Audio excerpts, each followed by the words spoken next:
Welcome everybody to your very first and my very first remote prep transition information session.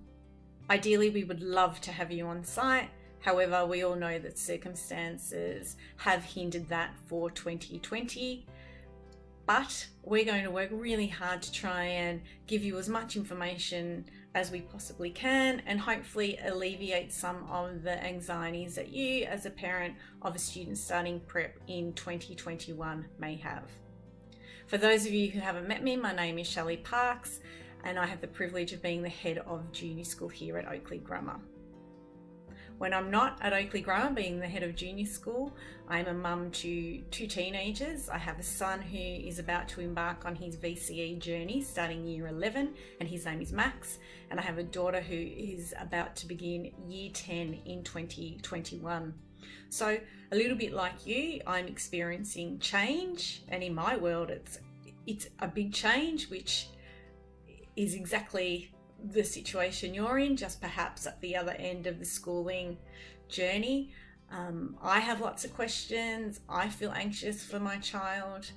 But what I've learned over these years is that our children are far greater at navigating change and dealing with resilience and challenging environments than perhaps we are willing to allow us to see.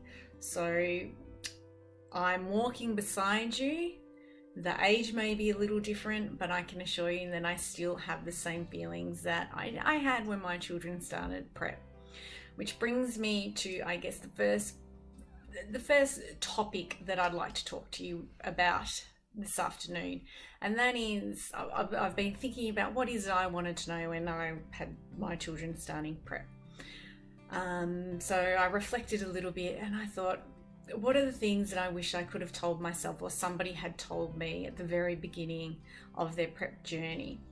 So the first thing that I want to discuss is the school space. So the best advice I can give to parents is let it be your child's journey. Think of school as your child's workplace.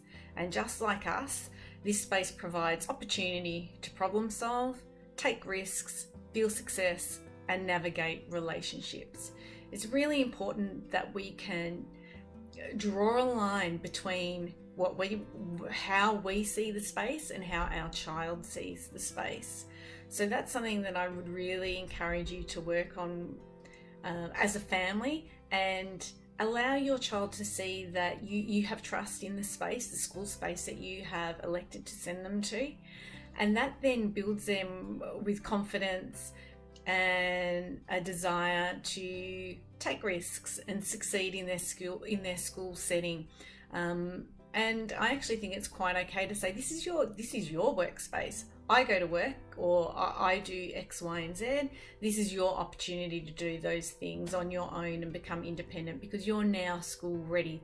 So it's really important that we don't see the school as our space as adults, because we've all had our time at school, we've all had our time being the student, and it's really important that we allow our child to experience it for themselves. And those experiences are going to be different to what you and I experience, to what my friend's child experiences, or even what a niece or nephew experienced as a first-time prep student. The second one is about friendships. It's really important that we don't impose our friendship groups onto that of our child. We need to let our child form their own relationships, allow them to develop their own so that they can decide on what they value and identify as a priority within friendships. What we will then see is our child making decisions for themselves as to what they value, which tend to be what your core values are in the home. And then your child will also action those as a friend to another student or to another friend outside of the school space. So I guess my two takeaways for you are, let's work at seeing the school space as our child's space, and let's try and draw a line between what our school experiences were and allow our child to have their own experiences, which are most likely to be different to ours. And the second one is, it's okay for your child to develop friendships which aren't in line with your friendship group. That doesn't mean that they can't associate with your friends and their children. It just means that we also need to allow our child an opportunity to have some ownership over who it is they're wanting to play with and who they are at this current time aligning their interests with. As a parent, I got a lot wrong when my children started their prep journey. And in the build up to putting together this video for you, I asked my children what they recall as their highlights for starting prep. And the answers definitely surprised me and weren't particularly what I had associated with the things that were important for them as a parent when they were in prep. So my son, Max, who is about to embark on year 11, these were his 3 things. He said seeing and playing with older students was a highlight for him, making new friends, and for him, it was about his teacher, having a positive relationship with his classroom teacher in prep. My daughter, she said lunch orders. So we had lunch order Fridays. So that was something that she has found really important. Making friends. And she also said a caring teacher and a school nurse. Now one of her greatest memories of prep is when she had an earache and she went off to the school nurse, and she recalls how the school nurse pulled out all the band-aids, and she was allowed to put band-aids all over a teddy bear and probably herself while she waited for my husband or myself to come and get her. So as you can see, those experiences across 2 very different children are definitely not what we, or what you probably now think will be the highlight for our children, which goes back to my very first point. We need to work really hard or consciously to understand that the learning environment of school is individual to the child. And although we had different experiences, it doesn't mean that our child isn't having success because their experiences are different. I also asked them to tell me what they found hard or what they might have felt was a little bit overwhelming when they first started school. And I'll have to tell you that the answer is a little bit confronting. So both my husband and I are in education. So it meant that our children went to before school care and after school care. And at the time, there was a lot of parent guilt. And to be honest, there still is. I still look back on all the things that we missed out on. We missed out on assemblies. We missed out on certificate days. We missed out on Anzac ceremonies. We missed out on kissing our children goodbye for school camp at times. But something that they pointed out to me was that they felt that they got tired and exhausted because they would be in before school care or after school care frequently. And to be honest, they were probably in after school care Monday to Friday. Before school care was a little bit scattered, but my children were definitely in after school care more than they weren't. So my advice to all of you is that understand that your children are going to get tired. They are going to be adapting to routine, to pace, to socializing, the emotional challenges and successes that they experience will be exhausting for them. You put in weather,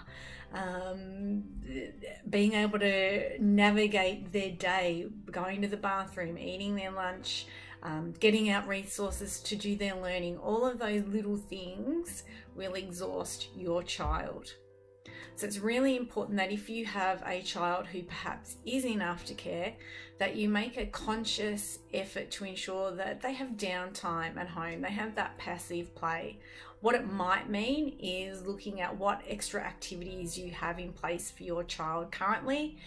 And my recommendation would be in term 1, have a little bit of trial and error with those. Don't be afraid to say, this is a little bit too much for my child right now.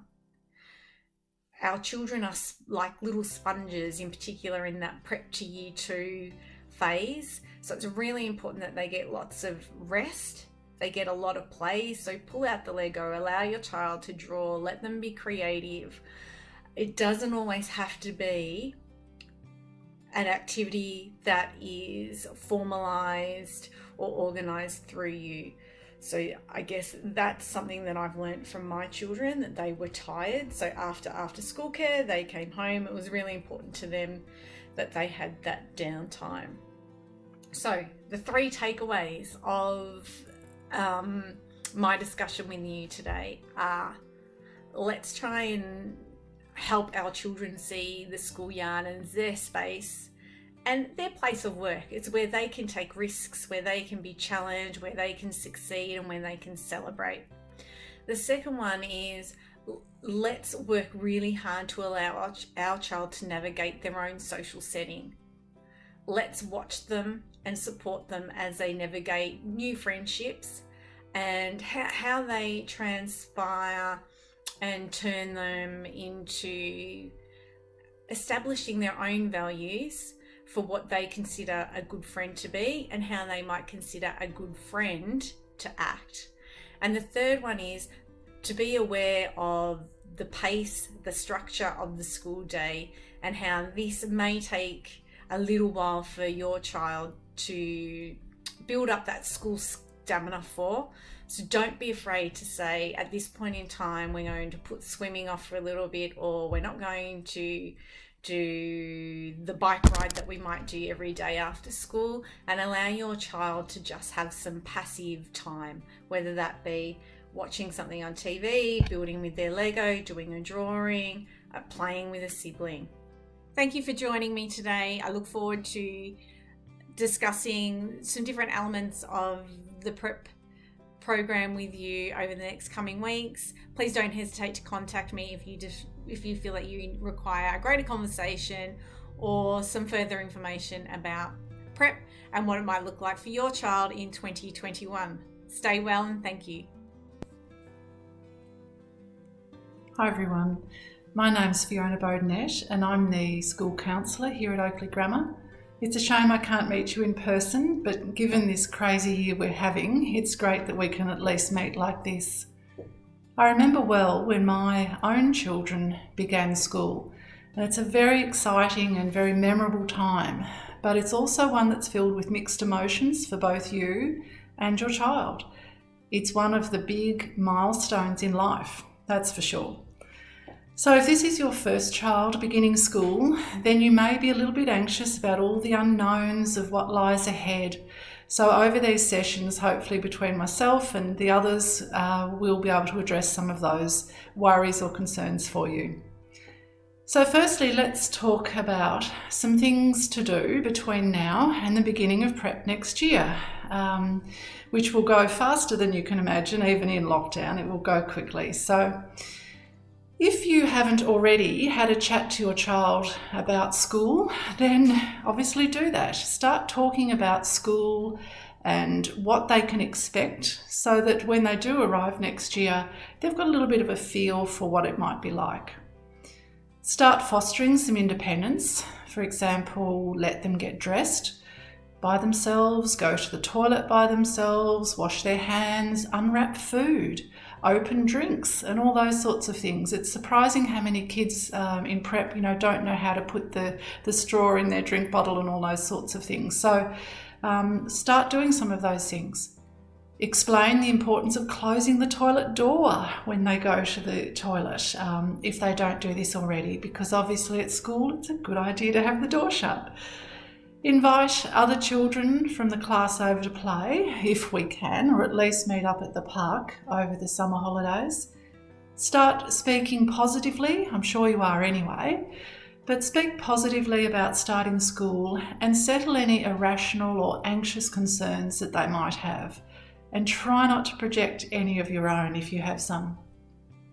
Help your child pack their bag and organise their clothes, especially the night before school begins. Explain the process of dropping off and picking up, including the time and where you'll meet them. Now, obviously, if we can get you on site, the teachers will go through this and they'll show you all the places. And if we can't, then you may have to just stand at the fence one day and try and point some of those things out. But definitely show them where you will pick them up and where you will drop them off, even if it is the gate. Teach them how to apply some sunscreen, because obviously we want them to do that at school on those super hot days.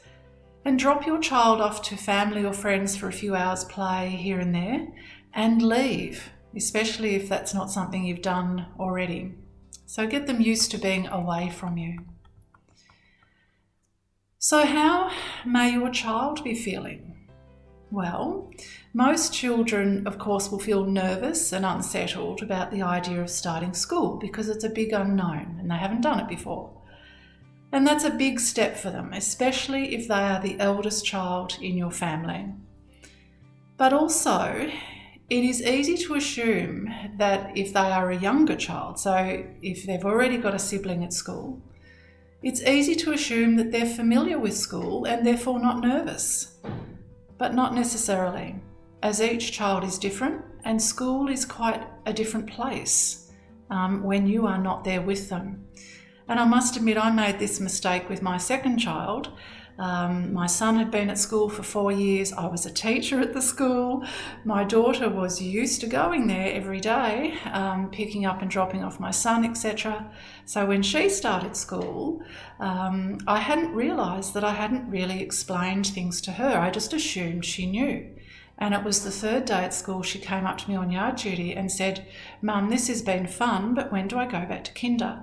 And it dawned on me that I hadn't gone through just exactly what school is and that it goes on for a few years and that, it wasn't just a fun sort of excursion and then you go back to kinder. So don't make my mistake.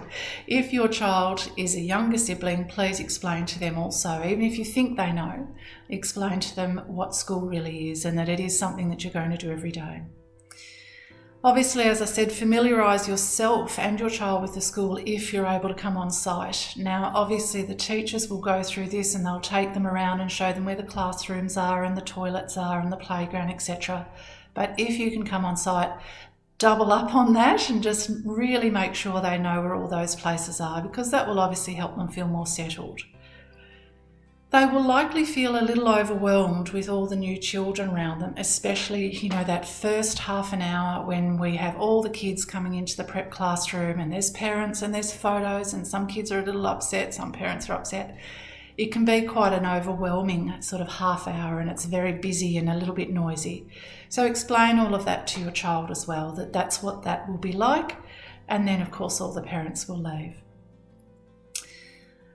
Remind your child of where you will be picking them up at the end of the day and what time you'll be picking them up, and that there is no need for them to worry or cry, as they will have lots of fun with their new friends.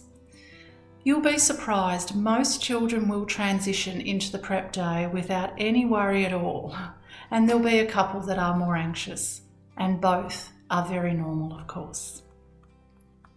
So how will you be feeling? I often think that, these milestones with our kids, it actually affects us as parents more than it does our children, because we're often more anxious and emotional than our kids are, because we have spent the last 5 years protecting them and being with them nearly all the time. So it's only natural, therefore, that our emotions may be more heightened than our child's. And it's important, though, that you are not transferring your feelings onto your child. I promise you, kids of all ages, especially young children, really pick up on our feelings and emotions, and they'll often copy or mimic them. So if you're feeling anxious or worried, try your very best to keep those feelings hidden. Certainly don't talk about it. Just smile, laugh, and be excited for their new school life, and then they will reflect that, and you'll find it's a fairly easy transition. One of the times that, is obviously the most emotional in the whole thing for parents and child is the saying goodbye in the prep classroom. When you get to that point, as I said, usually half an hour, we're all in there together, try and make it very quick and explain this to your child beforehand. Just say, when it's time to say goodbye, I'm going to give you a quick hug, kiss, a smile and a wave, and out the door. Don't linger, don't keep turning around, don't make it longer than it needs to be, because that will create emotion and probably some tears for all of you. So make it quick and save your tears until after you leave the room. We are there on hand with tissues, coffee, food, all sorts of things to try and settle you down. And I promise you, even the strongest of us feel emotional on such an important day. So you won't be alone. But remember that your children are more adaptable than we realise. And, when we go back into the classrooms, the kids are happy and they're busy doing all their activities. It's the mums and dads who are the ones who are still emotional. So please don't worry, they will be fine. So say goodbye happily. And sometimes kids, when we're saying goodbye to them, we can feel a bit redundant. I've seen kids say, well, off you go, I'm fine, see you later. And as parents, that can sort of tug at us a little bit because we've been so important in their lives for so long. But that's a good thing, and it's ideally what you want. All right, so make it a quick, fast exit when we do get to that moment on that very first day. Please feel free to contact me at any time between now and the end of the year, and of course next year when you're here.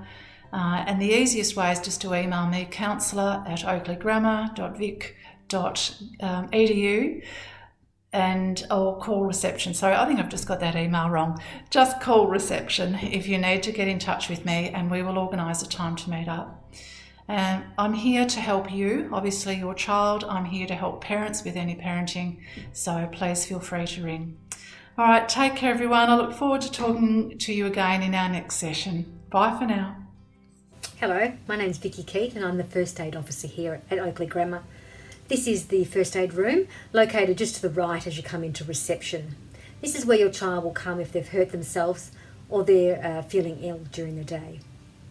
Our students' health and safety is our number one priority. When a student presents to First Aid, we treat them with the care and respect that they deserve.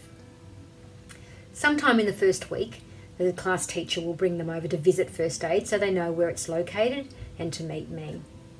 If your child's feeling unwell during class time, they'll be escorted over to First Aid, or I'll go to them. We'll assess them and treat them and give you a call if necessary. In the yard, if they've hurt themselves or they're feeling unwell, they'll see a yard duty teacher who's wearing a yellow vest and carrying a first aid kit. If it's more than the yard duty teacher can treat, they'll give them a yellow card and they'll come and visit me. And of course, again, I will assess them and treat them and send them back out to play. If it's a minor thing like a grazed knee or a grazed elbow, we'll write a little note for their diary and then send them out to play. If it's more serious, if it's a bump to the head or anything like that, we'll give you a call.